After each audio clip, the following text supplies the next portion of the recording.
Saúde os amados irmãos em Cristo com a gloriosa e santa paz do Senhor Jesus. Hoje vamos entrar na sexta parte do estudo intitulado ao tema Pré-tribulacionismo demolido desde a sua fundação.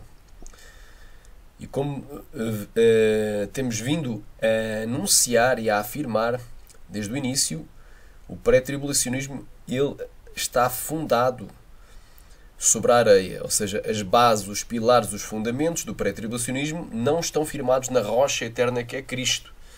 E temos vindo, na primeira parte, nós falámos que o pré-tribulacionismo usa o método alegórico ou simbólico, para interpretar passagens da Escritura literais. Glória a Deus, para interpretar a Escritura. E com isso induzem as pessoas ao erro. Eles próprios erram na interpretação e induzem aqueles que os seguem no erro. No lugar de utilizarem o método de interpretação literal, também chamado de histórico-gramatical. Na segunda parte, nós falámos também que o pré-tribulacionismo usa de exegese no lugar de usar de exegese. Na exegese, as pessoas inserem os seus conceitos dentro da Escritura, ou seja, inserem o seu dogma, o seu pensamento, inserem as suas ideias dentro da Escritura. Mas na exegese nós traímos da Escritura aquilo que a Escritura nos quer falar. Então devemos fazer exegese e não exegese. Na terceira parte, nós vimos que o pré-tribulacionismo não interpreta a Escritura pela Escritura, mas interpreta a Bíblia fora da Bíblia. Interpreta a Bíblia por fontes exteriores à Palavra de Deus. Portanto, interpreta a Bíblia pelo costume judeu, cultura judaica, tradições de Israel e por aí vai.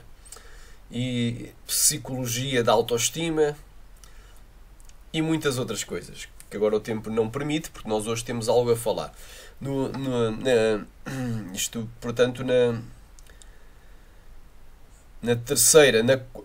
Na quarta parte vimos que o pré-tribulacionismo usa somente as bases do pré-tribulacionismo doutrinais, são meia dúzia, entre aspas, de versículos isolados, ou seja, são apenas alguns poucos versículos isolados que fundamentam a sua doutrina, tais como Lucas 21:36, Mateus 24:36, Apocalipse capítulo 3, versículo 10, 2 Tessalonicenses capítulo 2, do 6 ao 8.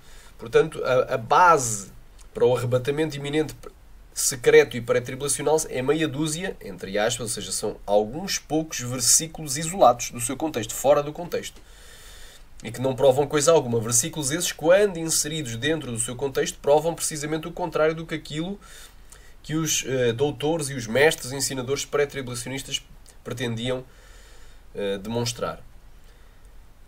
Glória a Deus. Na quinta parte vimos que o pré-tribulacionismo divide o que não deve dividir e une aquilo que não deve unir.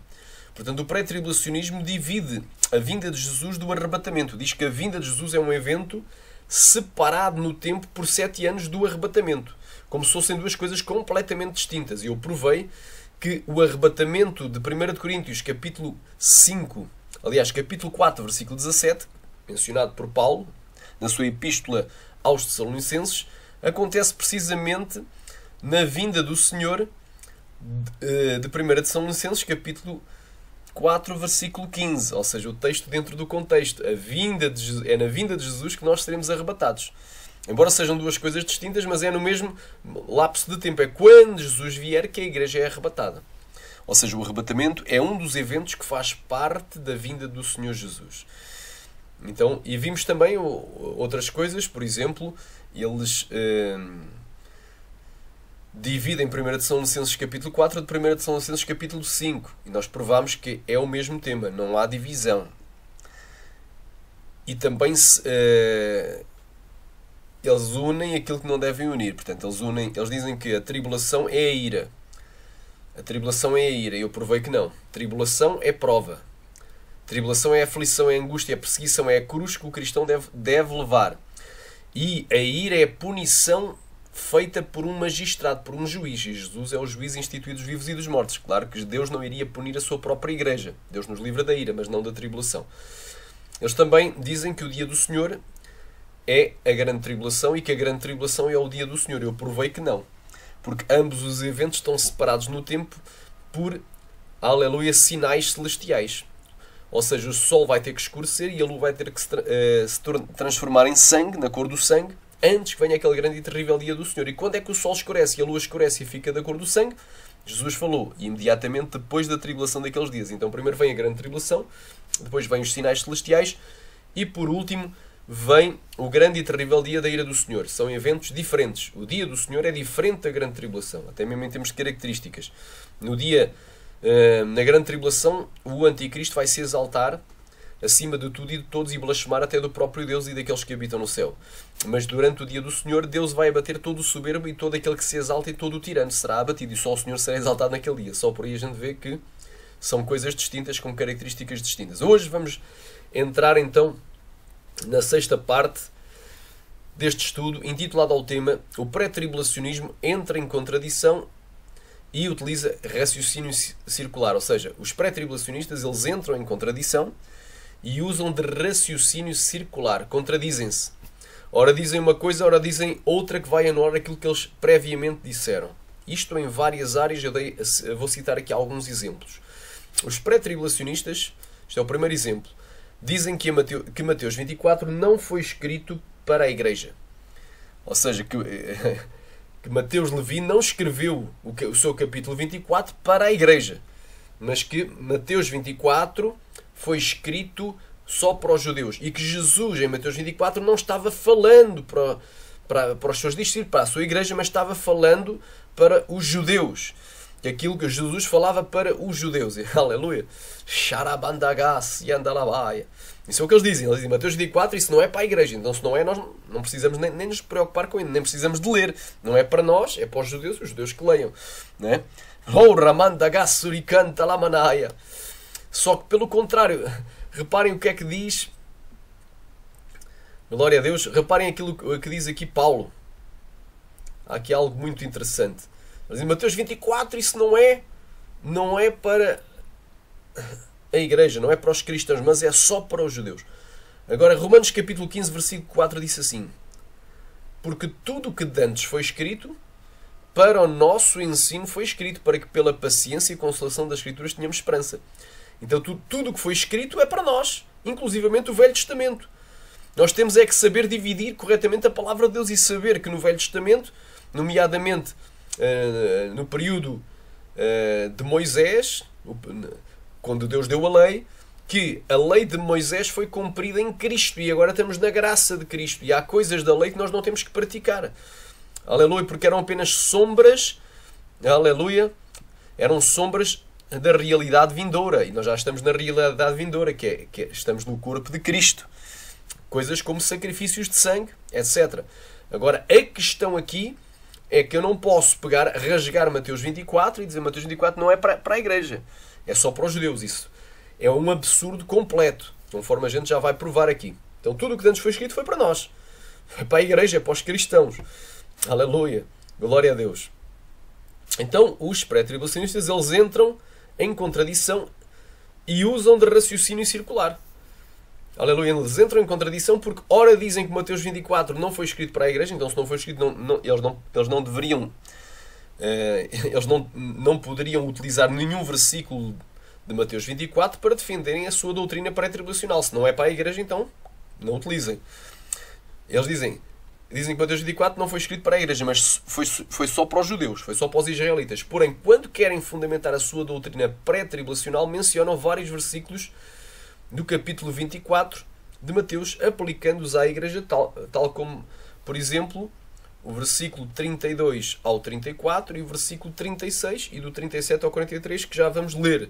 Aquilo não foi escrito para a igreja, mas depois já foi. Depois há partes que é. O que lhes interessa, versículos isolados para tentar defender a sua doutrina, eles utilizam. Claro que eles não vão utilizar estes versículos isolados dentro do contexto, lendo tudo o que está para trás. Porque eles vão dizer para trás, isso para trás é para os judeus. Isso tem a ver com a vinda de Jesus para os judeus. Não é o arrebatamento imediatamente depois daqueles dias, dos escolhidos desde os quatro cantos da terra até ao céu. Isso aí não é um arrebatamento dos cristãos de todas as nações, da terra até aos céus, mas é um ajuntamento de judeus na terra de Israel. Então eles dizem isso não é para nós, isso é para os judeus. Mas depois, quando lhes interessa, eles já utilizam versículos isolados da Escritura, dessa porção, ou seja, de Mateus 24, o capítulo 24 de Mateus, aplicando-os à igreja. Então entram em contradição. Ora dizem uma coisa, ora dizem outra. Aleluia. Então é como os aldrabões. Eles são aldrabões, não é? Porque a palavra de Deus diz, seja porém vosso falar sim, sim ou não, não. Porque o aleluia, rakapantokoshotoko. Aleluia, raisheneia plaço kovanaya. Aleluia, glória a Deus. Aleluia, glória a Deus. Seja porém vosso falar. Está lá no sermão, aleluia, no sermão da montanha. Jesus foi bem claro. Jesus disse assim, aleluia, glória a Deus. Outro sim, ouviste o que foi dito aos antigos, não perjurarás, ou seja, não jurarás falso, mas cumprirás os teus juramentos ao Senhor. Eu, porém, vos digo que de maneira nenhuma jureis, nem pelo céu, porque é o trono de Deus, nem pela terra, porque é o estrado dos seus pés, os cabelos estrado dos seus pés, nem por Jerusalém, porque é a cidade do grande rei, nem jurarás pela tua cabeça, porque não podes tornar um cabelo da tua cabeça, não podes tornar um cabelo branco ou preto. Seja, porém, vosso falar sim, sim, ou não, não, porque o que passa disso é de procedência maligna. Então, os pré-tribulacionistas dão lugar ao maligno. A Bíblia diz não dês lugar ao diabo. Eles dão lugar ao diabo, dão lugar ao maligno, porque ora dizem uma coisa, ora dizem outra. Entram em contradição. Então dizem que Mateus 24 não foi escrito para a igreja. Isso não é para a igreja. Mateus 24 não é para a igreja. Mas de repente, quando eles querem defender alguns pontos doutrinais do seu quadro teológico, né, do seu dogma, eles pegam em versículos isolados de Mateus 24 para defender. E agora, a primeira coisa que eu quero aqui frisar é que eu vou provar que Mateus 24 foi escrito para a igreja. Isso é a primeira coisa que eu vou provar, claramente. Glória a Deus. Vamos então abrir as nossas Bíblias em Mateus 24. A primeira coisa que eu vou provar, já para calar os críticos. Amém? Porque vai haver críticos. Nem toda a gente vai concordar com este estudo. Mas eu tenho que falar a verdade. Porque nada podemos contra a verdade senão pela verdade. Aleluia. Glória a Deus. Diz assim. E quando Jesus ia saindo do templo, aproximaram-se dele os seus discípulos para lhe mostrarem a estrutura do templo. E quem são os discípulos de Jesus? Quem são os discípulos de Jesus? São os cristãos.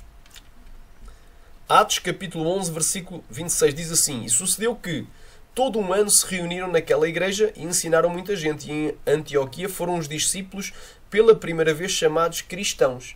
Quem são os cristãos? São a igreja. Então, aleluia, glória a Deus. Então quem é que se aproximou de Jesus? Foi os judeus? Não. Foi os fariseus? Não. Que era uma seita judaica. Foi os saduceus? Outra seita judaica? Não. Foi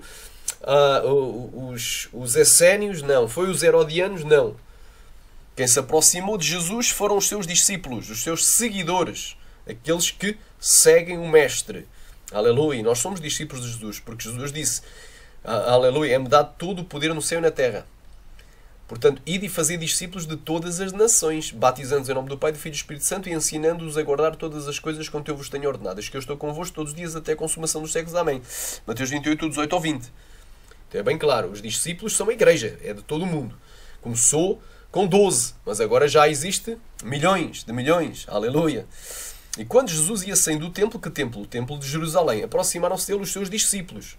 Não diz aproximar-se pelos judeus. Foi os seus discípulos para lhe mostrar a estrutura do templo. Então estamos aqui a provar.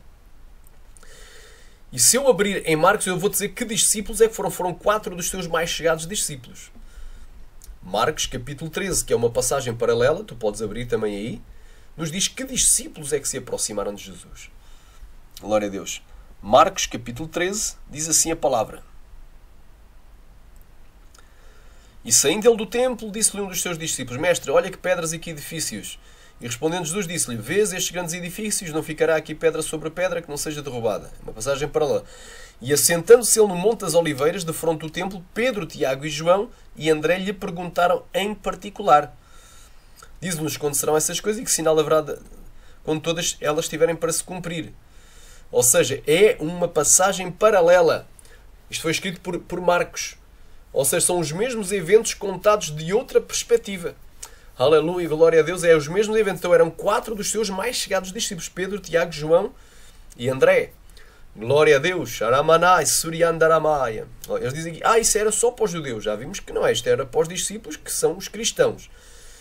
E diz aqui, Jesus, porém, lhes disse, não vedes tudo isto? Em verdade vos digo, não ficará pedra sobre pedra que não seja derrubada. E estando assentado no Monte das Oliveiras, chegaram-lhe a ele os seus discípulos em particular, dizendo, diz-nos quando serão essas coisas e que sinal haverá da tua vinda e do fim do mundo. E Jesus, respondendo, disse, acautelai-vos que ninguém vos engane. Não diz que ninguém lhes engane. Eles que se acautelem, que ninguém os engane a eles. Não. É vos engano. Então não é para os judeus, é para os seus discípulos, os cristãos. Porque virão muitos em meu nome, dizendo, sou o Cristo, e enganarão muitos. E ouvireis de guerras e de rumores de guerras. Olhai, não vos assusteis, porque é necessário que tudo isso aconteça. A mim isto era necessário, mas ainda não ao fim. Porque quando se levantará nação contra nação e reino contra reino, e haverá fomes, pestes e terremotos em vários lugares. Mas todas estas coisas são o princípio das dores. Isto é os 3 primeiros anos e meio da 70ª semana de Daniel, capítulo 9, versículo 27. Glória a Deus. São os 3 anos e meio, os 3 primeiros anos e meio da 70ª semana de Daniel. Aleluia. Então o primeiro selo é o enganador. Virão muitos enganadores e um deles vai assinar o acordo, o engano. Ele vai fazer um acordo com muitos, vai enganar a muitos por uma semana, e a meio da semana fará cessar as oblações. Então haverá o quê? Guerras e rumores de guerras, segundo selo do Apocalipse. Guerra mundial. Haverá fome como consequência da guerra. Fome e crise financeira mundial. Pestes e terremotos em vários lugares. Mas todas estas coisas são o princípio das dores. Então vos hão de entregar para a tribulação e vos matarão. Logo aí começa a grande tribulação, quando o abominável da desolação se manifestar. Glória a Deus. Então vos hão de entregar para seres atormentados. A palavra seres atormentados, aliás, esta frase, seres atormentados, estas duas palavras, que foram a tradução da palavra grega tlipsis, que literalmente é tribulação. Vos hão de entregar para a tribulação. Então depois do princípio das dores, vêm as dores finais do parto. Vêm as dores maiores, que é a grande tribulação. E matar-vos-ão e sereis odiados de todas as nações por causa do meu nome. Aleluia. Então vos hão de entregar para a tribulação. Vosão, não diz lhesão aos judeus, é vosão. Então esta mensagem é para os cristãos, é para a igreja. A grande tribulação é contra os cristãos essencialmente, embora os judeus também vão sofrer, obviamente. Mas isto é contra a igreja. Vos hão de entregar para a tribulação. Reparem que, gramaticalmente, Jesus estava falando na primeira pessoa do singular para a segunda pessoa do plural. Vós, vocês. Vós, não estava falando para a terceira. Lhes, a eles. Não. Era para a segunda pessoa do plural. Então, gramaticalmente, isto é impossível de ser escrito para os judeus. Porquê? Porque Jesus estava falando para os seus discípulos. Os seus discípulos são os cristãos. Os cristãos são a igreja. E ele está falando na primeira pessoa do singular para a segunda pessoa do plural. Então Mateus 24 foi escrito para a igreja, não foi escrito para os judeus. Então vosão a vós, discípulos, a vós cristãos, a vós igreja, a vocês, para seres atormentados e matar-vos-ão e sereis odiados de todas as nações por causa do meu nome. Nesse tempo muitos serão escandalizados e trair-se uns aos outros. E uns aos outros se odiarão, e surgirão muitos falsos profetas e enganarão a muitos, e por se multiplicar a iniquidade o amor de muitos esfriará. Mas aquele que perseverar até ao fim, esse será salvo. E este evangelho do reino será pregado em todo o mundo, em testemunho a todas as nações, então virá o fim. Quando depois virdes que a abominação da desolação de que falou o profeta Daniel está no lugar santo, quem lê entenda. Então os que estiverem na Judeia fujam para os montes. Então porquê é que vão entregar os cristãos para a tribulação e vão matá-los? Aleluia! E vai começar o ódio mundial aos cristãos. Porquê? Porque o abominável da desolação violou o acordo. Porque o anticristo já violou o acordo, estabeleceu a abominação, colocou a imagem da besta, se sentou no lugar santo do templo e se declarou eu sou Deus e mandou acabar os sacrifícios e começou a perseguir os cristãos. A tribulação, ela vai se iniciar por causa do abominável da desolação, por causa da violação do acordo que o anticristo tinha feito, o acordo de paz com a nação de Israel.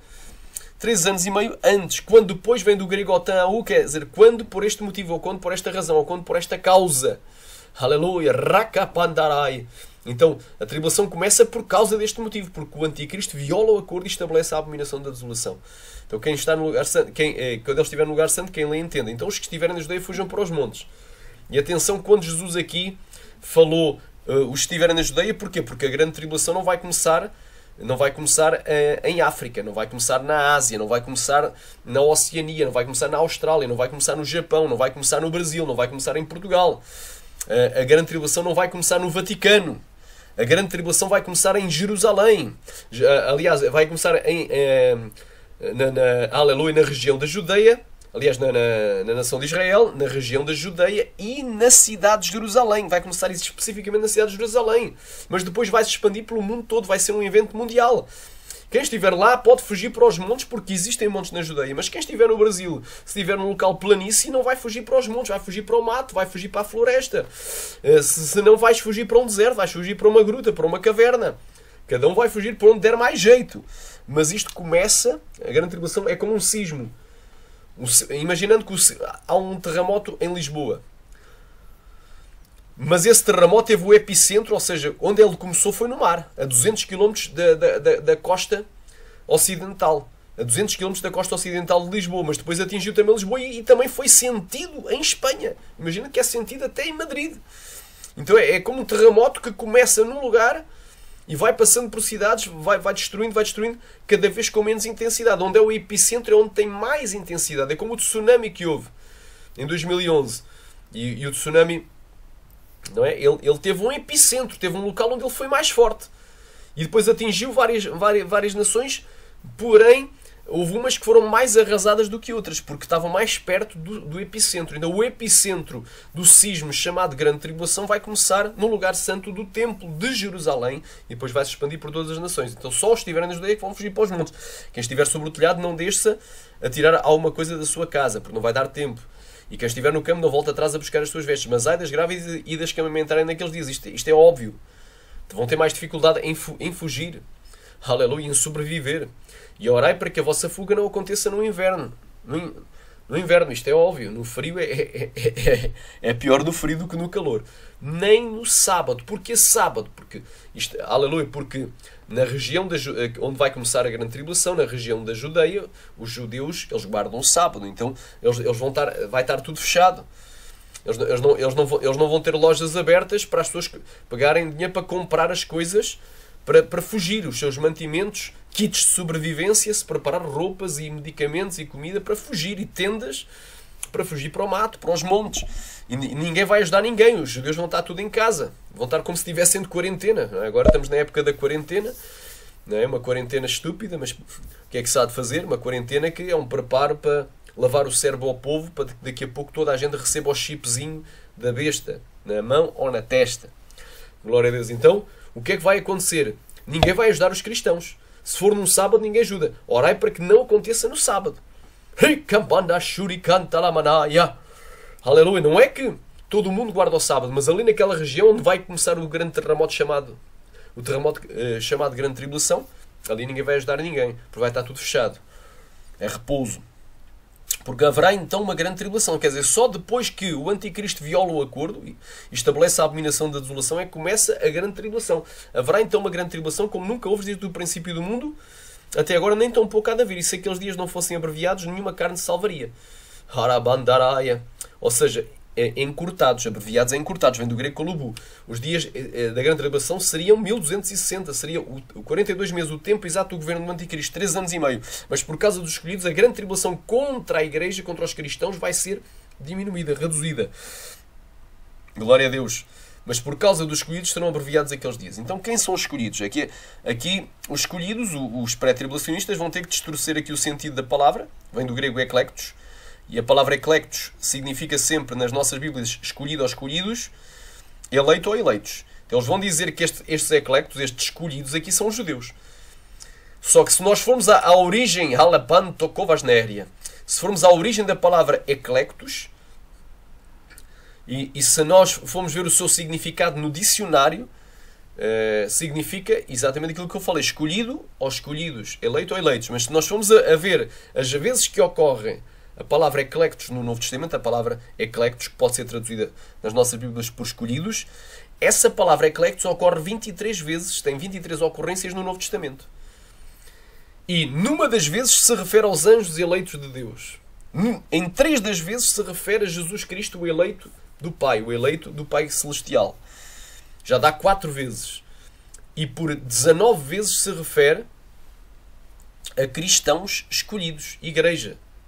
Os salvos, aleluia, andaramastéria. E por 0 vezes se refere a judeus. Não há nenhuma vez que se refira a judeu, nem a israelita, nem a Israel, povo étnico. Então, fica aqui provado que estes escolhidos aqui são os cristãos. Por causa dos cristãos serão abreviados aqueles dias, por causa da igreja. Não tem nada aqui a ver com judeus. Porque a Bíblia se interpreta pela Bíblia. E esta palavra nós temos que ir à origem dela, o que é que significa, e temos que ir às ocorrências e ver se há alguma das vezes que ela se refere a judeus ou israelitas, não é? Judeu, povo étnico ou israelitas. E nenhuma vez ocorre. Então, o pai da mentira é Satanás. Estes escolhidos aqui, aleluia, estes escolhidos aqui, claramente, Rakamanassurikantalamanaya, aleluia, são os cristãos. Então, se alguém vos disseres que o Cristo está aqui ou está ali, não lhes deis crédito, porque surgirão falsos cristos e falsos profetas que farão tão grandes sinais e prodígios, se possível forem, enganariam até os escolhidos. Então, muita gente diz, Cristo está ali com aquele homem, está ali com aquela pastora, está ali com aquele pastor, está ali com aquele missionário, com aquela missionária, com aquele obreiro, está ali naquela igreja. Não está. Mas estão fazendo milagres. Mas quem é que está operando? É o Satanás que está operando os milagres aí nessas igrejas. Estão enganando o povo. Não é? E muitos estão a dizer que Cristo vai vir amanhã, vai vir no dia tal, marcando datas. Eis que eu vos tenho perdido. Portanto, se vos disseres que Ele está no deserto, não saiais. Eis que Ele está no interior da casa, não acrediteis. Porque assim como um relâmpago sai do Oriente e se mostra até o Ocidente, assim será também a vinda do Filho do Homem. Porque aonde estiver o cadáver, pois aí se juntarão as águias. Aleluia. Ricantalamastéria. Que é uma comparação. Quando morre um animal, se ajuntam as aves necrófagas, que comem a carniça, que comem a carne putrefacta de animais que morreram. Xarabá. Então, quando morre um animal, vai-se juntar as águias para comer a carne. E quando Jesus vier, aquele que morreu na cruz para me salvar e para te salvar, nós vamos ser ajuntados todos a eles. Aleluia. É uma comparação, é uma parábola. E logo depois da aflição daqueles dias, da tribulação, esta palavra aflição mais uma vez é telipsis, é tribulação daqueles dias, o sol escurecerá e a lua não dará a sua luz e as estrelas cairão do céu e as potências que estão nos céus, as potências dos céus serão abaladas. Então aparecerá no céu o sinal do Filho do Homem. Que sinal? Visível, como um relâmpago que sai do Oriente e se mostra até o Ocidente. E todas as tribos da terra se lamentarão.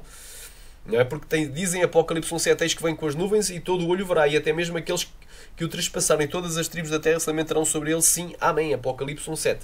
E verão o Filho do Homem vindo sobre as nuvens do céu com poder e grande glória. E verão, então vai ser visível, a vinda vai ser visível. E ele enviará os seus anjos com grande som de trombeta, risco de amor é grande som de trombeta, os quais ajuntarão os seus filhos desde os 4 ventos, de uma a outra extremidade dos céus. 4 ventos é os 4 cantos da terra. Então é desde todas as extremidades da terra, todas as nações, até aos céus, até às extremidades dos céus. É de um lugar para o outro, é o arrebatamento. Muita gente não aceita porque ele só acontece imediatamente depois da tribulação e não antes dela. Agora os pré-tribulacionistas pegam no versículo 32 e leem Alabanto Kovanaya Rabanagashaya Pantaramastéria e leem até ao 34, né? Eles leem aqui até ao 34, pegam nesta porção, estes 3 versículos, e diz aqui: aprendei pois esta parábola da figueira. Quando já os seus ramos se tornam terros e brotam folhas, sabes que está próximo o verão. Igualmente, quando viste todas estas coisas, sabes que ele está próximo e às portas. Aleluia. Rakantaramana. Em verdade vos digo que não passará esta geração sem que todas estas coisas aconteçam. Muitas vezes eles utilizam isto para dizer que nós somos a geração da figueira. Somos a geração da figueira. Aleluia. E eu concordo, nós somos a geração da figueira. Ou seja, nós somos a geração, a última geração na Terra que vai assistir aos sinais que antecedem a vinda de Jesus, e quem estiver vivo até aquele dia, quem não for martirizado pelo Anticristo, vai ser arrebatado vivo, e os outros que morrerem serão ressuscitados com corpo de glória e juntamente arrebatados ao céu. Concordo. Mas eles pegam aqui e dizem que a figueira aqui é Israel.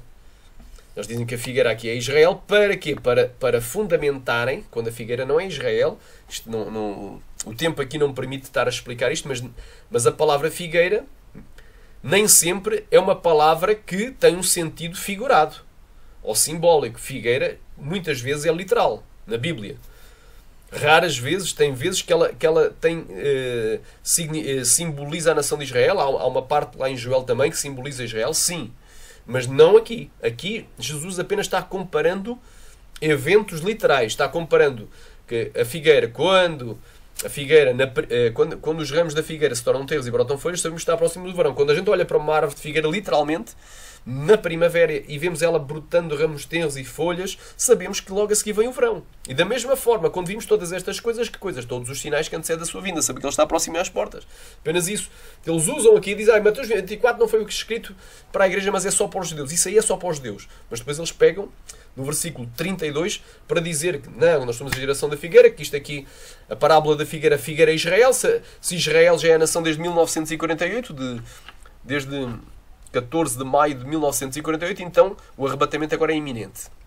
Os irmãos entendem? Quando não tem nada a ver com Israel, aqui, esta figueira aqui, não tem nada a ver. Isto aqui é uma árvore literal, porque em Lucas capítulo 21, que é um capítulo paralelo, diz, olhai para a figueira e para todas as árvores. Não é? Quando já os teus ramos tornam tenros, brotam folhas, sabem, está próximo e vão. Igualmente, quando vires todas estas coisas, sabem que o reino de Deus está próximo.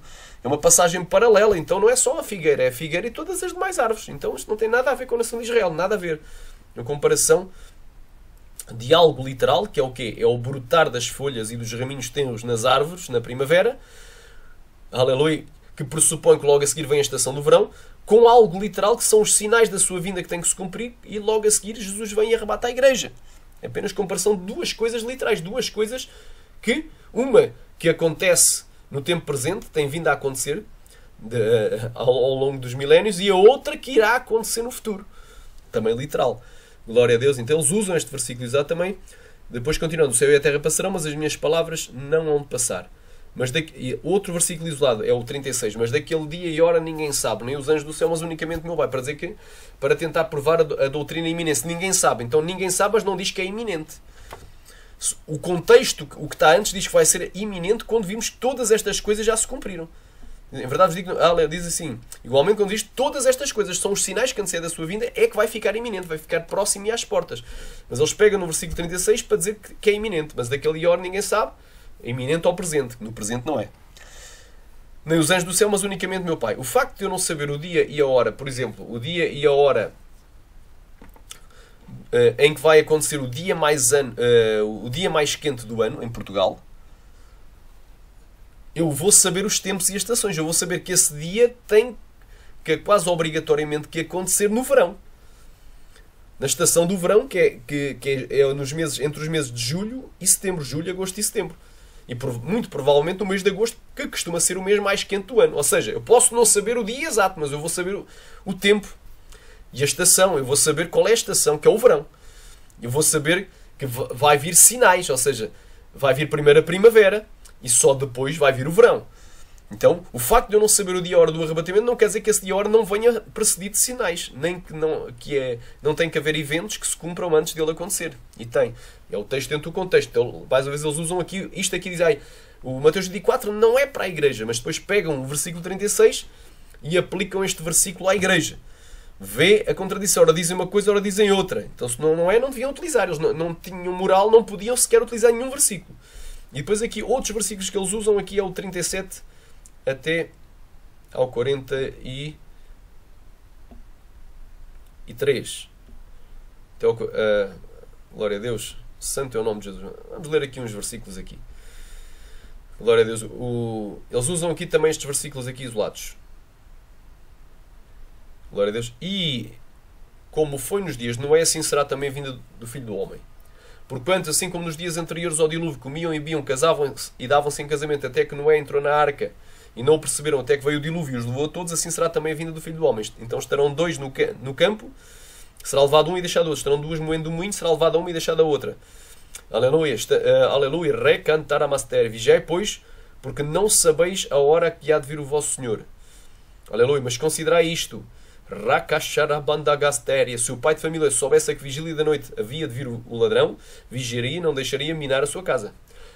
Por isso estáis vós apercebidos, também porque o Filho do Homem há de vir à hora em que não penseis. Também, eles utilizam esta secção aqui para dizer, olha, isto aqui é o arrebatamento. E eu concordo, é o arrebatamento. Um será deixado, outro será tomado. Mas aqui não diz que o arrebatamento vai ser antes da grande tribulação.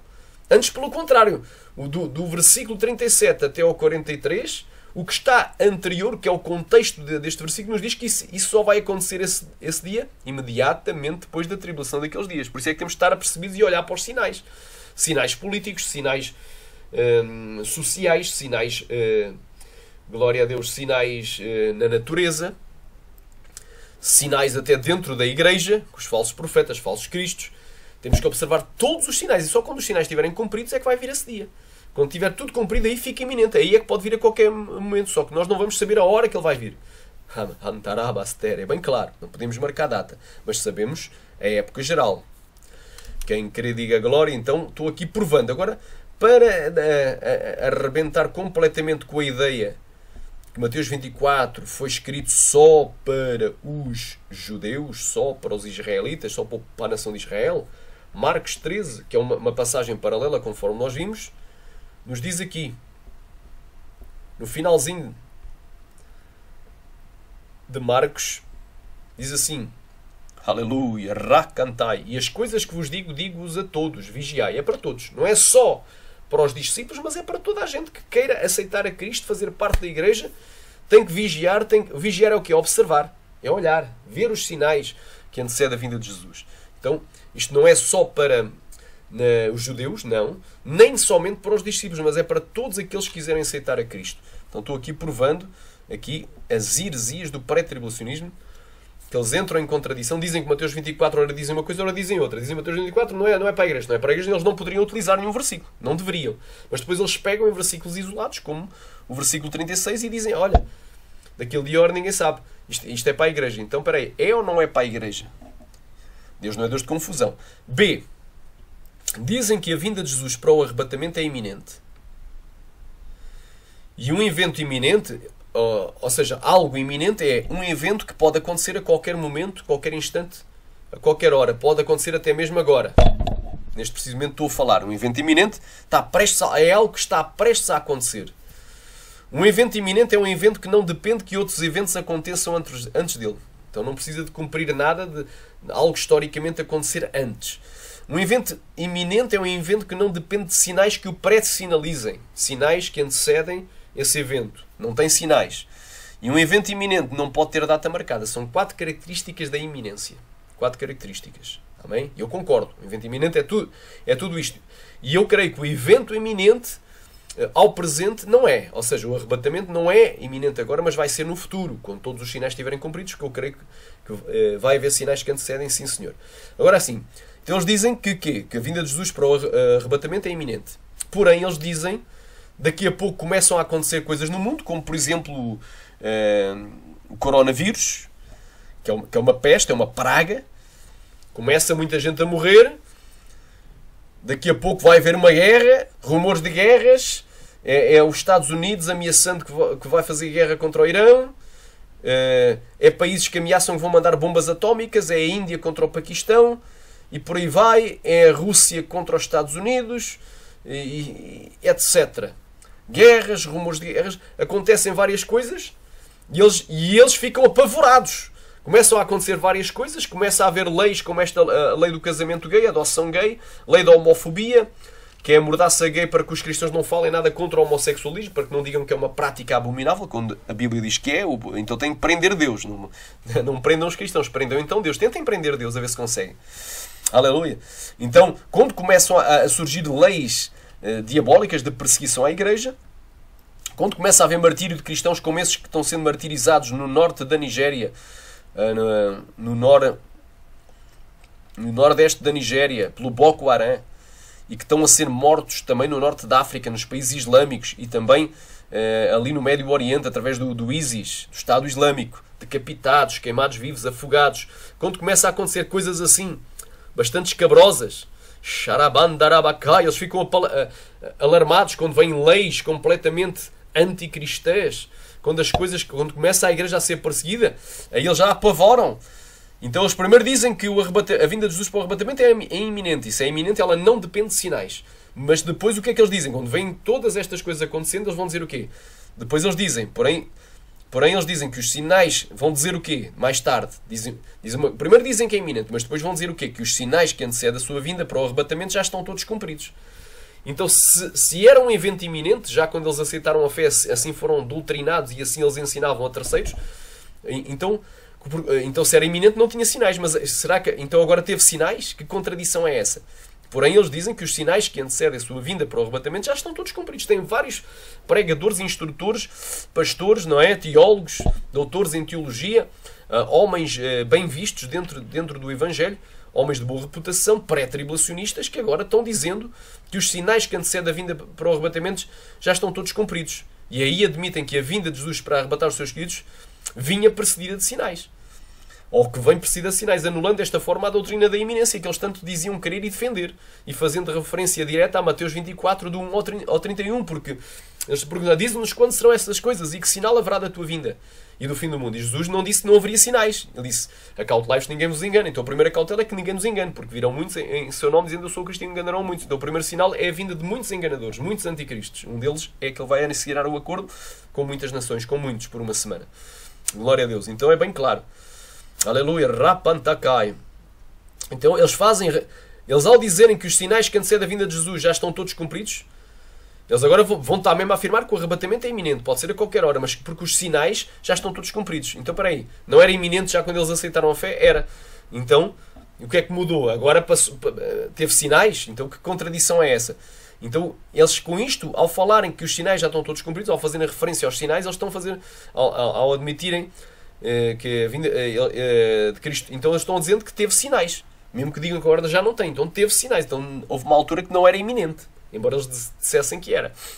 Então estão fazendo uma referência direta a Mateus 24, 1 ao 31, que nos diz que a vinda de Jesus para arrebatar os seus queridos não será iminente, mas terá vários sinais, e sinais esses que ainda não foram cumpridos, conforme a gente já leu em Mateus 24.